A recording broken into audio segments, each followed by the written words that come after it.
लक्ष्मण का एक रेखा होता है, BJP is crossing all the limits. कि लड़ाई नीतियों की है, विचारों की है, आपके और हमारे परिवारों की नहीं, इस देश के लोगों के अधिकार की है। हाँ, लड़ते हैं हम आपसे, हम लड़ते हैं आपसे, संविधान हाथ में लेके लड़ते हैं, हाथ में हमारे तलवार नहीं है सर।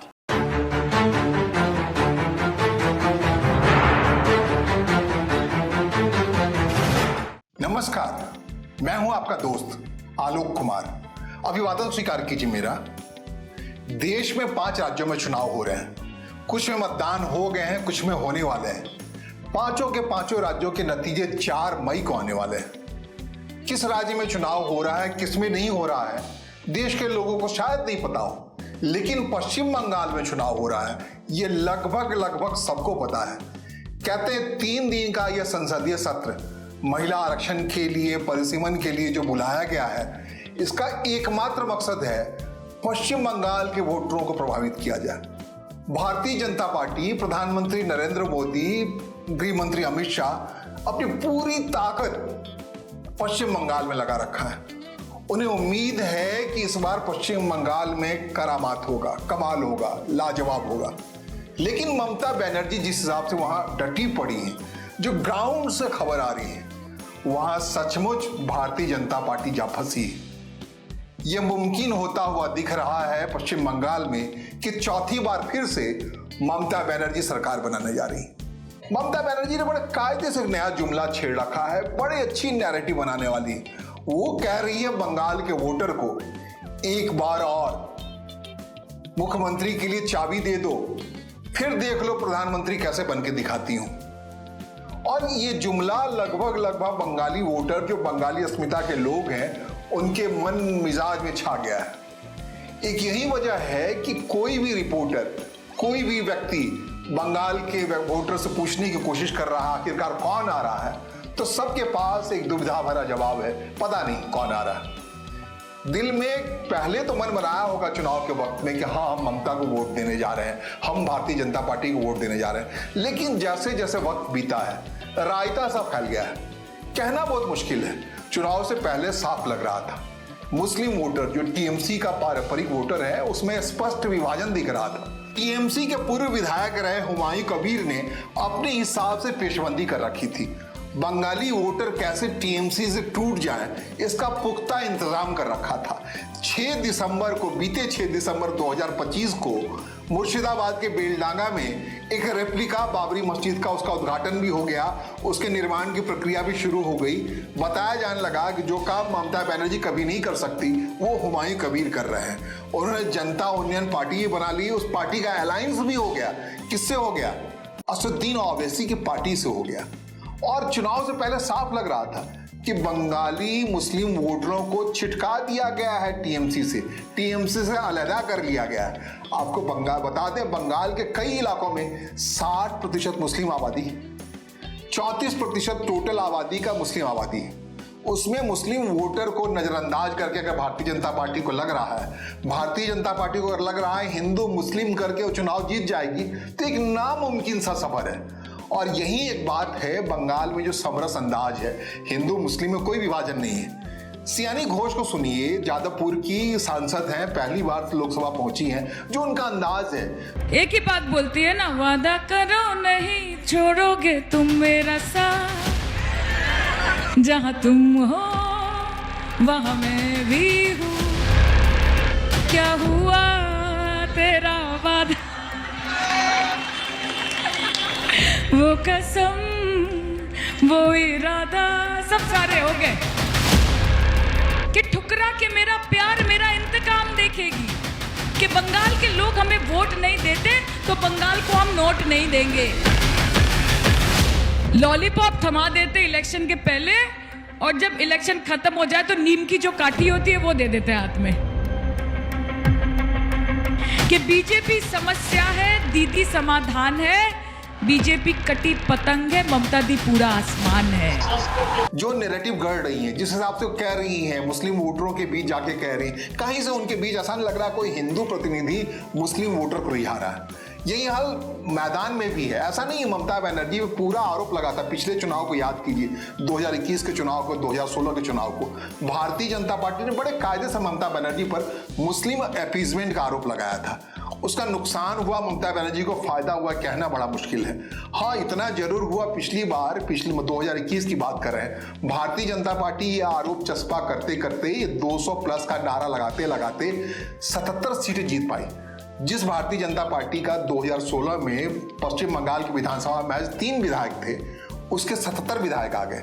विपक्षी पार्टी के तौर पे वहां आसन पे बैठ गई भारतीय जनता पार्टी। यही एक वजह है कि पूरे देश की फिजा में लग रहा है कि पश्चिम बंगाल में ही चुनाव है। ईरान युद्ध को छोड़ करके पश्चिम बंगाल में जो समय दे रहे हैं गृह मंत्री या प्रधानमंत्री की रैली से एक बार एक हिसाब से बम्बार्डिंग हो रहा है, हर जगह पे मौजूद है। छोड़िए बंगाल की धरा को, संसद के अंदर भी 3 दिन का सत्र बुला लिया गया। किस लिए बुला लिया गया? लग रहा है भारतीय जनता पार्टी को महिला वोटरों का रिझाल है पश्चिम बंगाल के, तो करामात हो जाए। जो चाह रही है भारतीय जनता पार्टी लंबे समय से पश्चिम बंगाल में ममता बनर्जी को हटाना, वो ख्वाब पूरा हो जाए। कहां से ख्वाब पूरा हो? दिल्ली से ख्वाब पूरा हो। इसके उलट जानते हैं ममता बनर्जी क्या स्टैंड है? जो थोड़ी देर पहले मैंने आपको कहा, ममता बनर्जी का स्टैंड है कि बंगाल की जनता से कह रही है कि भाई 4थी बार मुझे मुख्यमंत्री बना दो, मैं बंगाल की धरती पर नहीं रहूंगी। मुख्यमंत्री बनने के बाद जो मेरे अंदर आत्मविश्वास पैदा होगा, उस आत्मविश्वास के सहारे मैं दिल्ली जाऊंगी, दिल्ली को दहलाऊंगी।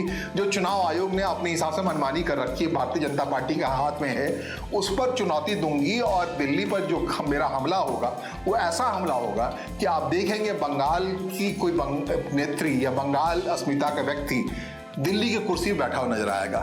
प्रधानमंत्री के तौर पर जो वैकेंसी क्रिएट हो रही है 2029 में, तो एक उस रेस में खुद को खड़ा करने के लिए ममता बनर्जी घूम घूम करके अपने हिसाब से नैरेटिव पैदा कर रही हैं। और ममता बनर्जी पे जो आरोप लग रहा था, जैसा कि हमने कहा कि जो मुस्लिम अपीजमेंट का आरोप लग रहा था, उसको काउंटर करने के लिए ममता बनर्जी खुद इस बार मंदिर भी घूम रही हैं। कमाल है ना। और एक और उन्होंने एक निश्चिंतता की है, जैसा कि हमने जहां कहा था बेलाडांगा में जो कुछ भी हुआ, उसके बाद हुआ क्या? हुमायूं कबीर एक्सपोज हो गए। हाल में एक स्टिंग ऑपरेशन हुआ जिसमें साफ दिखा कि पूरे उस ऑपरेशन में भारतीय जनता पार्टी थी। भारतीय जनता पार्टी ही बाबरी मस्जिद के निर्माण के लिए तकरीबन 1000 करोड़ रुपए दे रखे थे। उस स्टिंग की सच्चाई क्या है नहीं अलग बात है, लेकिन इतनी सच्चाई तो है वहां के धरातल पे कि स्टिंग के सामने आने के बाद असदुद्दीन ओवैसी ने हुमायूं कबीर से रिश्ता तोड़ लिया। भाई एक्सपोज हो गए हुमायूं कबीर। टीएमसी के पूर्व विधायक थे जिसके जरिए मुस्लिम वोटरों को टीएमसी से अलग करने की कोशिश हो रही थी। चुनाव में जब पश्चिम बंगाल गया तो वहां पे साफ हो गया कि हुमायूं कबीर अपने लिए नहीं बल्कि भारतीय जनता पार्टी के लिए कोशिश कर रहे थे कि टीएमसी से अलग हो जाए मुस्लिम वोटर और एक रास्ता बन जाए। जो भारतीय जनता पार्टी 77 सीटों के जरिए पहली बार बंगाल विधानसभा में विपक्ष की कुर्सी पर बैठी है, उसकी उम्मीद है कि एक झटका और थोड़ा जोर से और ममता बनर्जी को परास्त कर लेगी। ममता बनर्जी जानते हैं कितनी संख्या है उसके वोट विधायकों की सदन के अंदर? सबको पता है 215 जीत आई थी। लाख कोशिश के बावजूद मुद्दे लाख बुरा चाहे तो क्या होता है, वही होता है जो मंजूर खुदा होता है। ममता बनर्जी जो बंगाली गैर बंगाली, आप बता दें गैर बंगाली की जो बात कर रहे हैं, ममता बनर्जी इस बार उसी कॉन्स्टिट्यूंसी से चुनाव लड़ रही हैं जो गैर बंगाली बहुल है, हिंदी बोलने वालों वाला कॉन्स्टिट्यूंसी है। वहां पे भवानीपुर से चुनाव आजमा रही हैं। पिछली दफे ऐसा ही हुआ था, उनको जब नंदीग्राम से चुनाव हरा दिया गया था तो भवानीपुर से जो उनके शख्स टीएमसी के जीते थे उन्होंने झटके में इस्तीफा दिया। और जो हिंदी बहुल इलाका है, हिंदी बोलने वाले लोगों का इलाका है बंगाल में, कलकत्ता में, उस भवानीपुर से एक विधायक के तौर पे जीत आई ममता बनर्जी।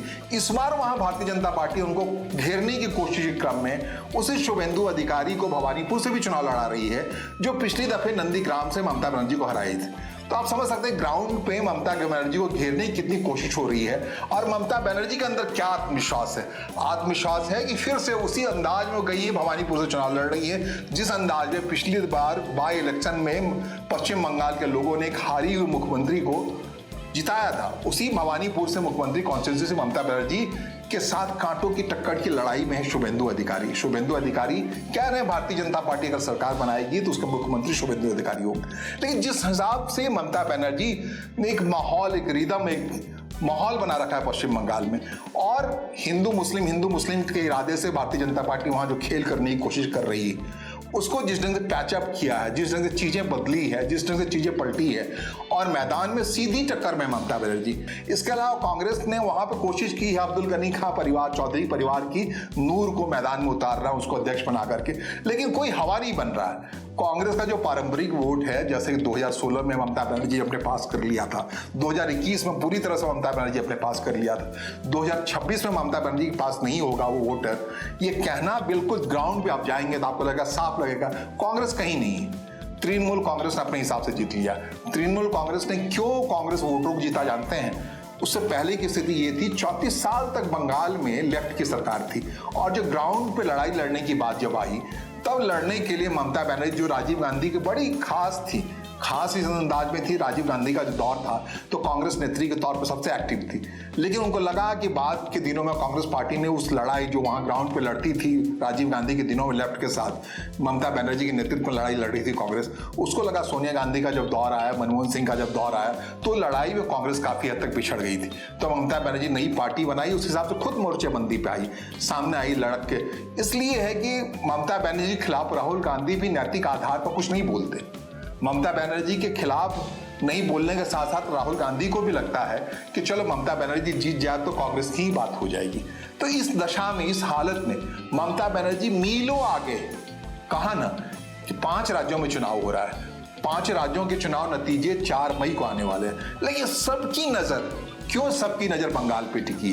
क्योंकि भारतीय जनता पार्टी सीधे मुकाबिल है वहां पर टीएमसी से। भारतीय जनता पार्टी को काफी उम्मीद लग रही है। भारतीय जनता पार्टी ने बंगाल की लड़ाई के लिए तमिलनाडु अपनी पूरी राजनीति को तिलांजलि दे दी।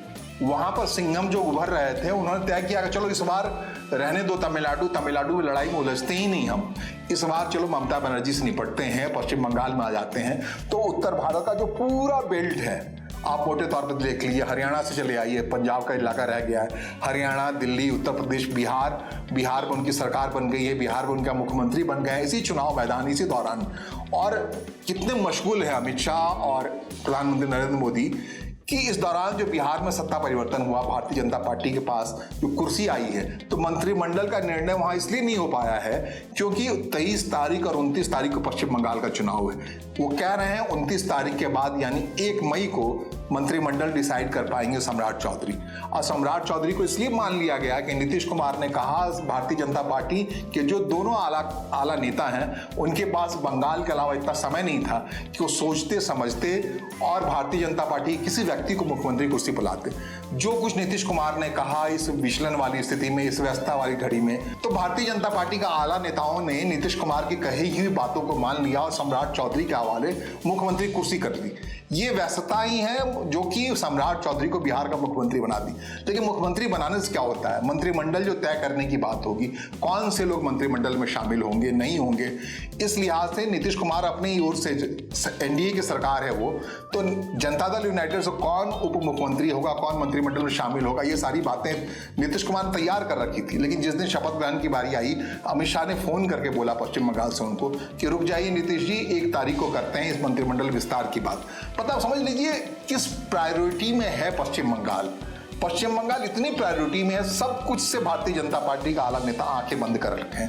तमिलनाडु जहां बड़ी गंभीर लड़ाई की उम्मीद की जा रही थी, जहां पर सिंघम मैदान में थे, उनको किनारे कर दिया गया। उनको कहा कि ठीक है रहने दो, इस बार जो लड़ाई हो वहां लड़ने दो, वहां जो विजय चले आ रहे हैं या फिर जो लड़ाई हो रही है स्टालिन से, वो सारी लड़ाई को किनारे कर दिया।